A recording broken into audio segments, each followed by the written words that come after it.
I'm Tom Wadsworth. I was born and raised in Dixon. Went to Dixon High School just down the block this way. Graduated in 1971, then went off to school.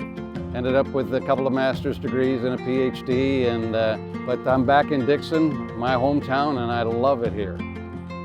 This place started because of the Rock River that we see right in front of us. This was a block to getting to Galena. People wanted to get to Galena, but the river stopped them, and so they needed to get across. And this was one of the first places where a ferry was established across the river so that they could get from that side to this side and then go on up toward Galena. And John Dixon came here in 1830, took over the ferry, and built a cabin on the south side of the river, and that was the beginning of Dixon.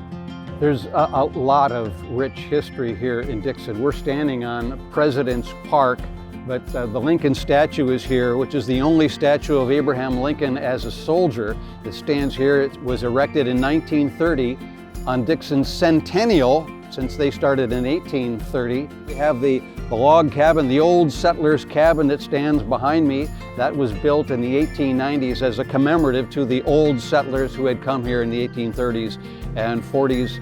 One event that really put Dixon on the map was the Blackhawk War of 1832. Blackhawk was the leader of a bunch of Indians in this area, and he had been sent out across the Mississippi River by a treaty, but in 1832 he got to thinking, nah, I was robbed and I needed to go back.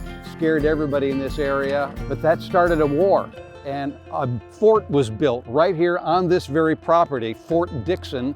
One of the soldiers that came here to serve at Fort Dixon was Abraham Lincoln. President Zachary Taylor was a lieutenant colonel at Fort Dixon at the same time. I suppose of all of Dixon history, the individual we're most proud of is Ronald Regan. This is where he grew up, lived here from 1920 up to 1932 after college. Went to Dixon High School here. Of course, when he became president, he came back here in 1984 on a very, very cold February, which is his birthday. And the whole town turned out, even though it was below zero. Thousands and thousands of people showed up. We're so proud to have this man to be from our hometown.